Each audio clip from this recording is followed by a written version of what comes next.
Hey friends, happy Tuesday. I just finished The Bookish Life of Nina Hill by Abbi Waxman. I was reading this in my previous reading vlog, but did not get it finished. And I was determined to get it finished today. I rated it a 4 out of 5 stars. I really liked it. It's unapologetically delightful. It's just one of those happy books where even though it has like a semi-dark moment in the book and like a couple of semi-dark moments throughout the story, it's nothing too over the top. It's just a really fun, unapologetically sweet read, and I really liked it. I really liked the character Nina. She's so relatable. I liked the whole aspect of Nina is raised by a single mom, kind of like her mom in her life, but not really. Her mom's like a photographer who travels all over the world. So Nina's pretty much raised by her nanny, Louise. And then now as an adult in this book, her father passes away, who she's never known.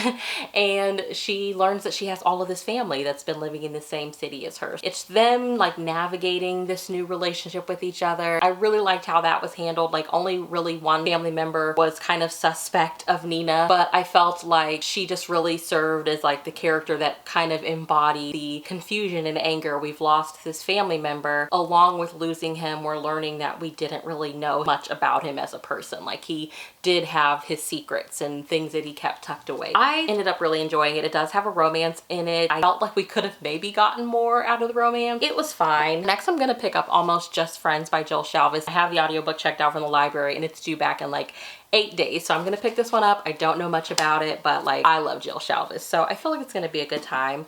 And then one of my Piper Rain books came in. I think the other one will be here tomorrow. So I finally have my copy of My Bestie's Ex by Piper Rain. This is part of their Rooftop Crew series. I always fail to mention like this other series of them. Like they don't use Piper Rain in this series. They use their real names, but it's them. And I have book one is All We Were. That cover is gorgeous. And then All We Are. I don't really see this floating around that much, but they sent that to me once upon a time. I have some Bath & Robbins ice cream in the freezer, so I'm going to eat some of that, and then probably listen to a chapter of this and then watch some TV. I'm kind of tired. I woke up early today to knock school out. It's just, guys, it's getting exhausting. Like I think my kids for the most part have this week and next week that they're still doing like online learning, and then I think the last couple of weeks will just be used for catch up, but it is exhausting. Teachers deserve way more money than what they get because it is exhausting. And I feel horrible saying that because I'm blessed. Like everything that I need to do, I'm able to do at home. Like I no longer have to worry about juggling kids, school stuff and work stuff. Like I'm a stay-at-home mom. But it is still like really hard sometimes to juggle like everything that you need to do, especially with me being an online college student, juggling my school load and then making sure that they get their stuff done as well. Kudos to teachers. Shout out to teachers. They deserve way more money than what they get. Yeah, that is all. I just wanted to check in, start this vlog off. I'm going to start making my way through this. Hopefully I make my way through this pretty quickly because I have a couple of other books on my shelf that I would really like to read in this vlog. And Libro FM reached out to me on Instagram, so I now have Libro FM. Yeah, I'm gonna see if one of the books that I have on my shelf that I want to read, if I can get that through there. I put the Book People as my like indie bookstore. They're in Austin, Texas. I think we have 2 indie bookstores here in San Antonio. I found one, but I'm not really a fan of it. They really don't have like a romance section at all. The Book People we used to go to all the time. When I lived on the other side of my city, it literally took me 45 minutes to get to the Book People. Austin and San Antonio aren't that far apart. Now that I live on the other side of my city, it takes me like 45 minutes to get to the other side of the city and then the 45 minutes to get to the Book People. So I don't go as much, but I wanted to support them.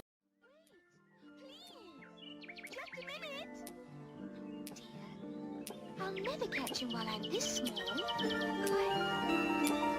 Curious butterflies. You mean bread and butterflies? Oh, yes, of course.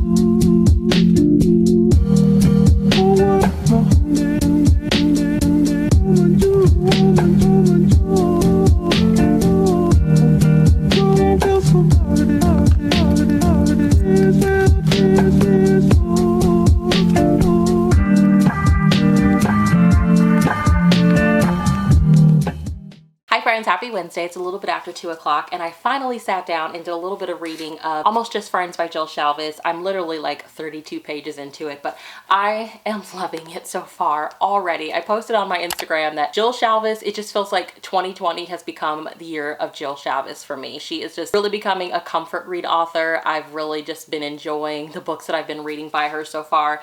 I've been reading the Heartbreaker Bay series and I still have 2 books left in that series to read, but I took a break to move on to this, and this is actually part of her Wildstone series. It's like the 4th book in the series. Definitely skipping a few books here, but I really had my eye on it and really wanted to read it, and it's so good so far. So it follows Piper. At the very beginning of the book, it's her 30th birthday and she's out with her coworkers at a bar and they're all having a good time, and she's like has her journal with her and she's constantly going over to the corner to like write in her journal, and she says, "Just hit a milestone birthday without being at any sort of milestone or anywhere even close to a milestone. Certainly nowhere near where she thought she'd be at this age." And it sounds like her parents passed away, and when her parents passed away, like I don't know the specifics yet, we haven't gotten to that part yet. When her parents passed away, her brother and sister were sent to live with her grandparents, and it sounds like even though they lived with their grandparents, she did most of the raising of her siblings. And now she's 30, her brother is 27, and her youngest sister is like in her first year of college. So it's kind of like, okay, everyone's out of the house now. I need to figure out like what I'm going to do with my life. She's planning to go to medical school in Colorado, and her friend's like, "Why would you leave here?" And she's like, she'd been stuck here for 17 years. She needed to go away for a while and figure some things out, like who she was if she wasn't raising her siblings. And there's another part that I really liked, I highlighted. It said, "What did she want?" There was a very big question she tried very hard not to ask herself over the past decade plus, because what she wanted had never applied. In her life, there was need to do's and have to do's, and nowhere in there had there ever been time for what Piper wanted. And I just love that. I feel like that's very realistic for a lot of women, especially when we hit a certain age. I think I went into this one expecting it to be like super serious and not as funny as the Heartbreaker Bay series books I've read so far. Jill Shalvis has a wonderful way of like tackling life stuff, but also being very witty and like throwing in her own humor in there. And I thought that like this novel wouldn't have that, but it is still very much what I love about Jill Shalvis. I'm only 32 pages in. I'm gonna take a break and write my initial thoughts in my reading journal, because you guys, I have sucked at my reading journal. Like I remember in March when I was getting ready to go visit my family, I was like, should I take it or should I not take it? And I was like, no, it'll be fine. So I did not take it, and I should have taken it with me because I totally have slacked off with writing reviews in my reading journal ever since then. I'm trying to get caught back up with that. Hey friends, happy Thursday. It's about 10:45 in the morning and I just wanted to jump on here really quick. I did read a chapter of Almost Just Friends last night. But so my Mother's Day gift from my mom came, and she kept telling my sister and I, like, I didn't go all out. I just bought you guys things that I know that you can use. And so we were like, okay, whatever. So then the box came yesterday for me, and I was like, what is this? So it was a reading light, and I was a little bit nervous because I have kind of a love and hate relationship with reading lights. I haven't really found one that I like. I buy mine from Barnes and Nobles. I was trying to track it down, but I have no idea where it is. Basically, it's one of those ones where you just like clip it onto the book and it hangs over. And I mean, it serves its purpose, but like if I'm reading a physical book, 9 times out of 10, it's paperback. And I was constantly having to like adjust it as I was reading. So that kind of got annoying. But this one, you guys, I will make sure I leave it linked down below. You put it around your neck. I felt like that girl on 16 Candles that has like the retainer going around her head. It has 2 lights on it, and you just sit up and read, and it was perfect. Like it was the perfect gift. I feel like perfect reader gift.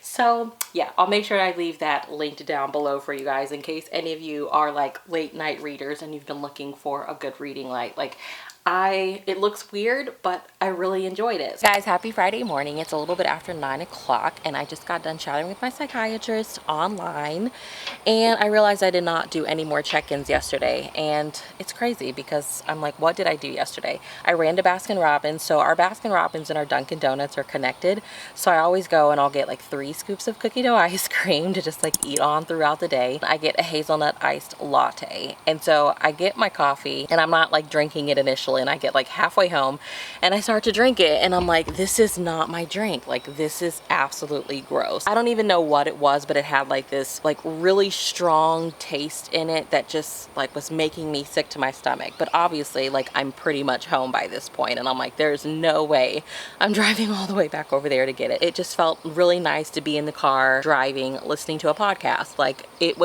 totally made my day. But I did manage to read some of Almost Just Friends. I'm 135 pages pages into it. Right now, I will say, like, it feels like it's going to be a 5-star read. I really love so much about this book. Like, the romance isn't moving too fast. There's definitely been some kissing. There's been some hanging out between the hero and the heroine, but he is Coast Guard and he works for the DEA. And the heroine, her parents, her father was military. And so she has obviously some like hesitations with that. Like, you're gonna be gone all the time. Like, this is a temporary thing. You're just here checking on your dad. Like, she's trying really hard to not let herself go there with him. But obviously he's like warming his way into her heart. And then his brother passed away recently, and her sister has come back, and she doesn't know that her sister is secretly pregnant with Hero's dead brother's baby. The hero knows, and her sister's like begged him, like, do not say anything to my sister, I'll tell her when I'm ready. And then her brother has also come back as well. I love her brother. He is like secretly struggling with addiction. Like, he's been to rehab and he's doing fine, but obviously like he's having those moments of really coming close to relapsing again. So it's just a lot going on, and I'm really loving it. I'm really enjoying it, even though it's like has all of these things going on. Like, it still has Jill Shalvis's humor, and it's a really good time. So really loving that. I'm determined to get that finished today because I have all of the books that I want to read right now on audio. Trouble with Hating You by Sajni Patel. I downloaded the audiobook for that on Libro FM. The new Abbi Jimenez, the Happy Ever After playlist, I have that on Audible Escape. And then the Honey Don't list I have on Scribe. Really would like to get all of those books read while I'm in the mood for them. Really aiming to get that done today. I'm not trying to rush because it does feel like it's going to be a new favorite book. I'm such a mood reader. I need to read these books while I'm in the mood for them. My friend Chloe this month, she has been doing this Zooming with the Fam series on her channel. Every Friday she talks to one of her family members that are readers. She started off with her grandmother, which was such a delight, and then she talked to her mom the next week, and then today she's talking to her sister Alana, who used to have a Booktube channel, and like, we love Alana. So I started watching that, and then I had my appointment with my psychiatrist, so I'm gonna finish watching that. And then, you guys, Smart Podcast Trashy Books. The episode today, like, Sarah Wendell is like my romance blogging idol. I love her so much. She's chatting with Estelle from Forever Publishing, who is like the sweetest, like most hardworking, dedicated person in the romance community. So I'm like, two people that I'm obsessed over are chatting. I'm gonna watch Chloe's video, I'm gonna listen to the podcast, and then the rest of the day I'm going to spend reading. I finished it, you guys. This is my 6th 5-star read of 2020, and I think it might actually be my new favorite amongst my favorites. It was so good. It's like I'm experiencing that crazy feeling of I really don't know how to explain the book that I just read because I love it so much. I'm currently like trying to write my thoughts down in my reading journal, and even that's kind of crazy. I highlighted so many quotes in this book. It was just wonderful. Like, essentially it's Piper. She's turned 30. Out of nowhere she meets Cam. He's the son of her next door neighbor who she checks on all the time because he secretly has diabetes, which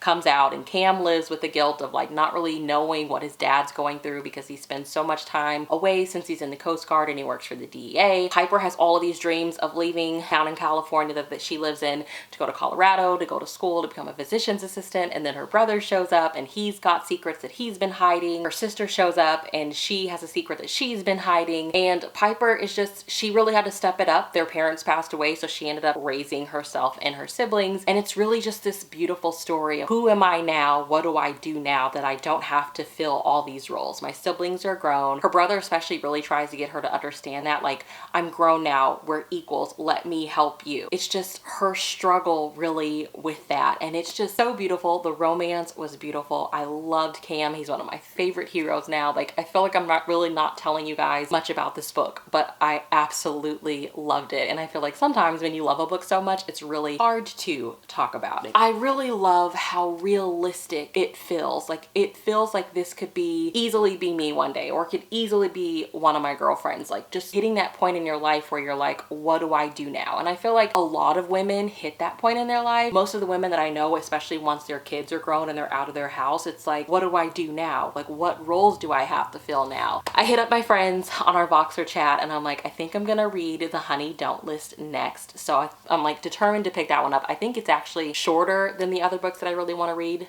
anyway, so go ahead and get that knocked out. I'm really interested to see what I feel about it because I feel like a lot of what I see about the book is people not liking it because it's more women's fiction, and I am the first to say, like, if I go into a book in the mood for a romance and it turns out not being a romance, like that really can bother me as well. But knowing that people are feeling like it's more women's fiction, like if I read it and it's a good women's fiction, I'm going to enjoy it. You know what I'm saying? So I'm just really interested to read it and see what I think for myself. I'm 47 pages into the Honey Don't List, you guys, and I really like the setup to this book. So it follows Carrie and James. They are the assistants to this couple, the Tripps, who are this big, like, famous HGTV type couple. Carrie's been working for them for about 10 years, so it's no news to her that, like, their marriage isn't what they portray to the world. And James is the new guy, so he's kind of like finding his footing. He's a little salty because he's not doing the job that he was hired to do, and he's just kind of like soaking everything in, really. And the couple has this book that's coming out and they're about to go on book tour, and they throw this big party, and Carrie and James catch one of the spouses in a really messed up situation. So they call this like late night meeting to let the other spouse know, and it just turns into this big ordeal. And at the end of the meeting, it's decided that Carrie and James are going to go on this 10-day book tour with the couple to make sure that things don't fall apart. So really it's like, because James hadn't been on vacation in like 4 years, the company that he was with previously to that, he never took any vacation time, so he was like going to use that 10 days to go visit his sister. And Carrie as well was just really looking forward to some downtime because she works a lot of hours being the wife's assistant. So they were both really looking forward to this time. So it's kind of like doing a good thing backfired on the both of them, and I felt like that was just a really perfect setup for this kind of like enemies to lovers, hate to love, now close proximity, because we have to like go on this tour with them and work closely together to make sure that things don't fall apart type of setting. The dynamic between the actual couple, the married couple, I really like that as well. I really like how they kind of explored this idea of like your marriage has become your brand, and how it's really loveless, but you've invested so much in it that like you're worried about your image if certain things get caught. If we're putting out to the world that we actually can't stand each other, like that's going to ruin everything for us. We make millions and millions of dollars. We have to protect our image. Our image is everything, or we're gonna lose everything that we have. So I really like it. I really like it so far. We will see how things progress in the story, but for the setup wise, I really like how they set this book up. So just a random thought. So I'm thinking a lot about James and Carrie and their relationship, because Carrie's not really a fan of James, and I think a lot of people aren't really a fan of his because he's like this MIT graduate and this engineering genius, and he's constantly throwing out the fact that he's not doing the job that he was hired on to do. He was not hired on to be an assistant. And I'm just wondering if her issue with him is just the fact that he kind of embodies the idea of I can do better. Carrie has been working for the Tripps since she was like 16, and now she's like 26 going on 27, and her roommates are going on vacation, and she's like now about to go on this book tour with the Tripps, and she's unhappy about it. And they're like, you know, we can get you another job, and it's like, well, I don't want to do that. And she's like, oh, we know you want to keep the insurance and just the idea of like you work for this celebrity kind of thing, but you're not happy.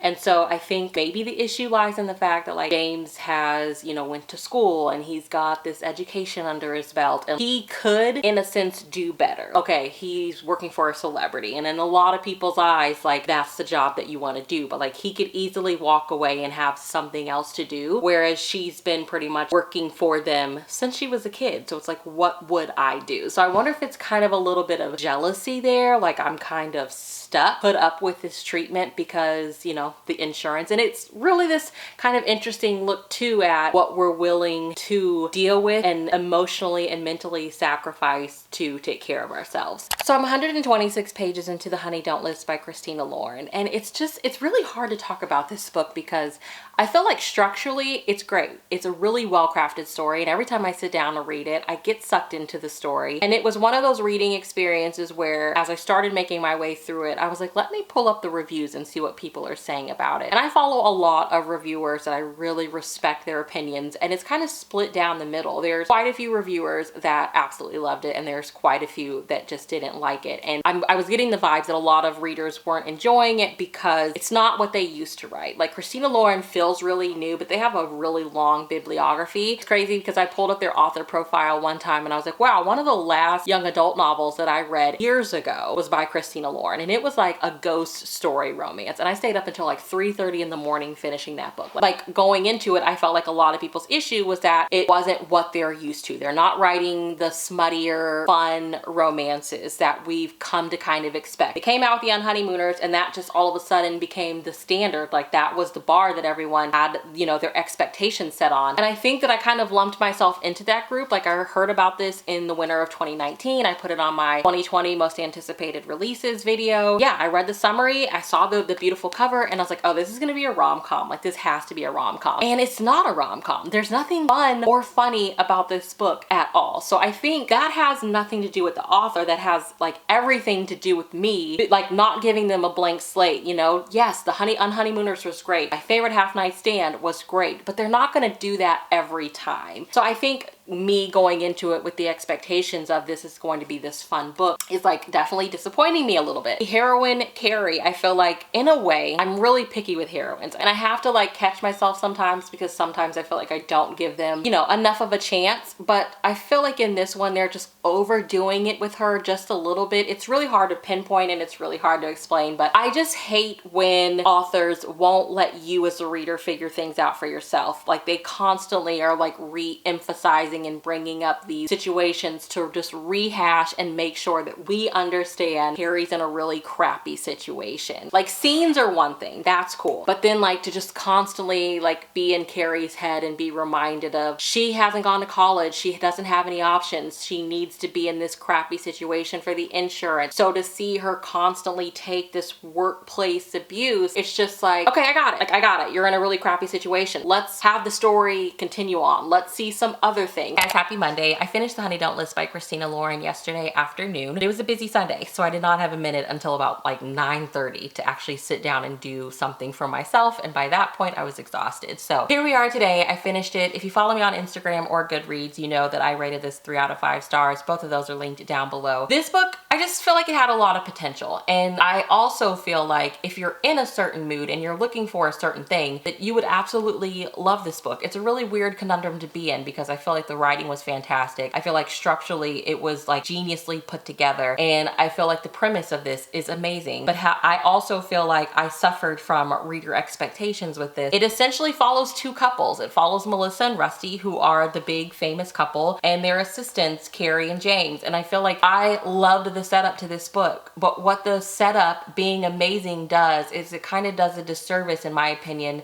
to Carrie and James's story arc, to their romance, because you get so invested in Melissa and Rusty and their stuff, and so much of the book is surrounded around Melissa and Rusty and their failing marriage that I really do feel like their story arc, their romance, completely overshadowed Carrie and James's. Like I don't feel like Carrie and James's romance at all. Like I don't know how they could have balanced the two better. It just would have been, I don't see how they could have done that with the way that they set this book up. And the chapters alternate between Carrie and James, and I did not like Carrie, which sucks because she really is, she's suffering from workplace abuse and being manipulated for so long. And even though I knew she was like experiencing all of those things, like it was just, her chapters were really bland. Like I preferred getting James's point of view, honestly. So now I'm gonna pick up the Happy Ever After playlist by Abbi Jimenez. She's the author of The Friend Zone, and I'm really looking forward to this one. I've seen really, really good reviews for this one. I've listened to her interviews on Smart Podcast, Trashy Books, and the Wicked Wallflowers podcast, which are both romance podcasts. And she's just an author that I'm really rooting for. She has like a cupcake bakery that she owns, and it's just like her ambitious story of like becoming a cupcake owner, and then like cupcake bakery owner, and then like going on TV. Like she was on like Cupcake Wars or something like that, and she won the first time that she was on there. So then she's just like, I kind of just went for it as far as writing romance goes, and I just love that. So I'm gonna sit down and read this one today. Hey friends, so it is Thursday, May 21st. It's been a minute. I have been really adamant about being productive this week. I've been getting up and doing school, getting that knocked out of the way, and I'm pretty much done for the week, which feels great. But at the same time, I've been in a really weird funk. I really think that it's just a lot of like overwhelming feelings of like, I really am craving that sense of normalcy, and I'm really struggling with it because I feel it feels like a very privileged complaint to have, like, oh my god, I can't do the things that I want to do. But as a mom, those little moments of like going to the coffee shop and sitting there and reading, or going to the library, or running to the bookstore and just walking around for no reason other than to look at books, you know, it's like those were the things that I would do for myself, and I didn't do them often, maybe once or twice a week depending, but I just am like really craving that, and it's kind of a struggle. You know, we're almost at the end of May, and it's been since early March, maybe even late February, since I've been able to do those things. things, you know? And we've still been doing a really wonderful job with self-isolating and staying home. And I try to come up with things to do to keep everyone entertained, but even that gets exhausting. I finally finished the Happy Ever After playlist by Abbi Jimenez. I thought that the way that Abbi Jimenez handled Sloane's grief in this wonderfully. I thought that that was just really done respectfully and tactfully. I know that I had some issues with what Sloane went through in the previous book. I really liked the way that that was done. I really liked the romance between Sloane and Jason. Jason is a rock star, so the story definitely took some turns that I wasn't expecting, but I remember being at like 150 pages in and being like, well, where can it go from here, obviously? And she definitely took it in a direction that I wasn't expecting, and I thought it was an interesting spin. I don't know. Overall, I thought this was a lot of fun. I really liked Sloane as a character, and Kristen, I liked her more in this book, I can say, than I did in the previous book. She's just like so funny, and she's definitely like that best friend that I think everyone wants to have, like your ride or die. I can call you at 2 o'clock in the morning, and yeah, I just really enjoyed that aspect to it. I'm gonna close the vlog out here. I was really wanting to read a couple of more books for this vlog, but being so it's like a week later and I'm just now closing out, I'll just like save those for another one. I hope you guys are well. Let me know what you've been reading and how you're doing. I hope you're staying safe, and I will see y'all in my next video. Thank you so much for watching. Have a great day.